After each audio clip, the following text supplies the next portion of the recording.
Hello, my name is Eric Putkonen. Thank you for joining me. Today's topic / question is, can you be enlightened and suffer an addiction? It's an interesting question. I'm going to go in some detail, but the short answer is you can be enlightened and the body can be addicted, but there won't be suffering. And I'll explain this as we go. But enlightenment is the shattering of the illusion of me. It is a direct insight, seeing what is as it is, a visceral, seeing what is as it is and seeing the false as false. But this does not alter the tendencies of the body. I mean, yes, after enlightenment, certain patterns and conditioning fall away. There, especially the mental ones, the mental, repetitive, compulsive thinking and patterns. That kind of conditioning falls away quite easy. But the conditioning of the body and the addictions of the body are a different matter. Because, like I said, the body has a tendency to fall ill. It falls ill from time to time. It has a tendency to grow old and die. It will grow old and die. It also has a tendency to become addicted to things. And when people talk about addiction, they immediately want to jump to drugs or alcohol and this. But it could be as simple as caffeine, drinking, pop and coffee.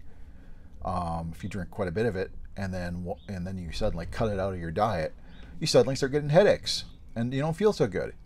And that's caffeine withdrawal. A bit more common addiction, particularly in the US, is sugar addiction. Added sugar there's tons of added sugar in most processed food. Processed food is engineered to be high sugar and include high fructose corn syrup and things like that because they know it causes addiction. The body starts craving it. Science has studied sugar. They found it has very similar effects on the brain as cocaine. I mean, and so sugar is something that also the body can become addicted to. And so if you cut out sugar and drop the sugar, added sugar daily limit very low, you'll find very severe withdrawals because the body has become addicted to it. It's gotten used to all this sugar and it doesn't like it when it's taken away. Enlightenment does not change this very basic natural functioning of the human body. I mean, part of it is because the human body is trying to create homeostasis. It's trying to create normal states. And it's so sugar, if it's used to all this added sugar and it's operating with all this and it's used to getting all this intake, so now it's operating in such a way to just take high levels of sugar all the time and use that. If you suddenly take it away, now the body has to operate a little differently. It doesn't have all this available sugar that's immediately available at all times because of the high sugar intake. And so, yeah, there's going to be withdrawals. That's what happens. It's quite natural. And enlightenment's not going to change this. And so, even after enlightenment, yeah, the body can be addicted. It could be addicted to sugar. It could be addicted to caffeine. It could be addicted to, nicotine, alcohol, drugs. It doesn't matter. But the enlightened one will not suffer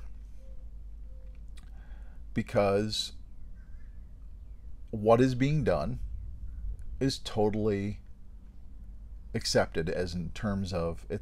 You're not a victim. You're not wondering how could this happen to me. I mean, because of a high sugar diet, yes, you're more prone to diabetes. And so if suddenly the body falls ill and you become ill with diabetes, that shouldn't be a huge surprise. If you're heavily drinking and your liver goes, shouldn't be a big surprise. If you're smoking and you get lung cancer, not a big surprise. These are potential consequences of what the body does.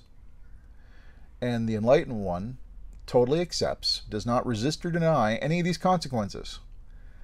They are totally accepted. Yes, if I eat lots of sugar, because I love that candy, diabetes is higher probability. And if suddenly the body gets diabetes, it's accepted immediately, accepted and allowed, and it's like, well, yes, of course, this is a consequence to the diet. So there's no suffering. You're not creating additional hurt and misery through the stories we tell ourselves because I got diabetes or a failing liver or lung cancer or whatever the consequences of the addiction may be. And so there's no suffering there. And then if such a one decides to give up their vice or whatever, I had done this several years ago. I've kind of fallen off the wagon, but I'll probably do it again because I just feel like doing it again.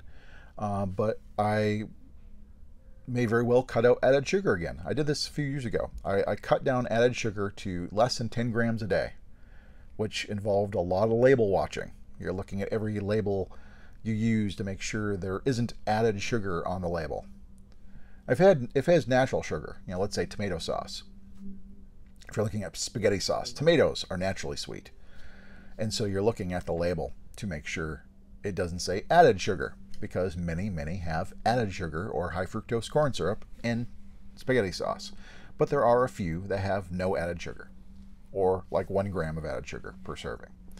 And so I picked all the brands and things I needed to do in order to drop my added sugar very, very low. Cut out all pop, because that's just a glass full of sugar water. Cut out candy, snacks, everything like this. To help the body feel it's not being totally deprived, once a week there's a cheat day where you can go have a, slice of cake, go have ice cream, something, once a week. But other than that, add sugar, cut down very, very low. And let me tell you, far worse than any caffeine withdrawal I've ever had, no matter how addicted to caffeine I was. Massive headaches from a low sugar diet. Lethargic, just didn't feel good at all, ached. I mean, it was not pleasant. But there was no suffering, because in cutting out added sugar, there's going to be withdrawals, and that there's going to be symptoms the body's going to exhibit. And so, yeah, feeling the headache, it's accepted, not resisted. Yes, there's a headache, and it's going to last for as long as it lasts until the body readjusts. Same with the lethargy and some of the aches in the body. You just accept them. After enlightenment, you just accept all this as it is. It's not resisted. It's not denied. There's no suffering. Suffering and pain are two different things. There can be pain after enlightenment, but there cannot be suffering. At least to the degree. By and large, suffering falls away. And so, having this headache and lethargy ended up lasting about a week.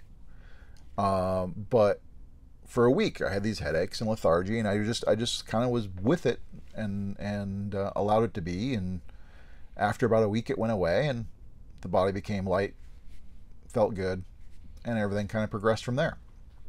And I did that for a couple of years. But like I said, I've kind of fallen off the wagon, and now the sugar monster, as me and my wife call it, is kind of in control again. And I'm thinking about cutting out added sugar, and I'm sure she'll join me. And so, like last time, there's probably a good chance I'm not going to feel very good for a week. And that's totally accepted.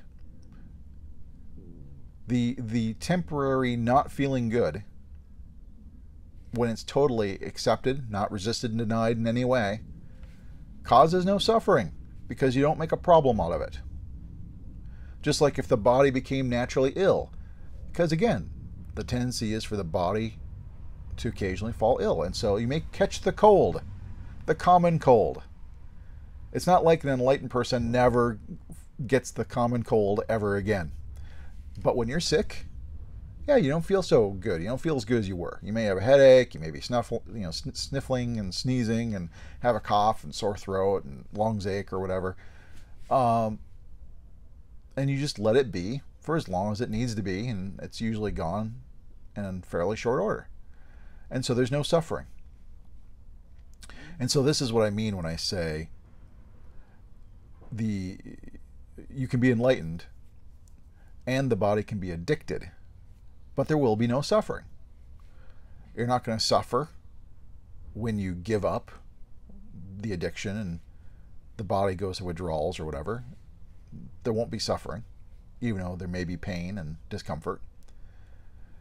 If you don't give it up and you stay with it, and suddenly there's a consequences of the addiction that arises, say diabetes or cancer or whatever, again, it's not going to be resisted, denied. It's going to be totally allowed and accepted. It's like, this is what is. This is reality. And so I can only work with what is right now. And so where can I go from here? Collaboratively with what is. And so in both scenarios, there's no suffering. So I hope this makes sense. If you have any questions, comments, please post below. As always, though, thank you much.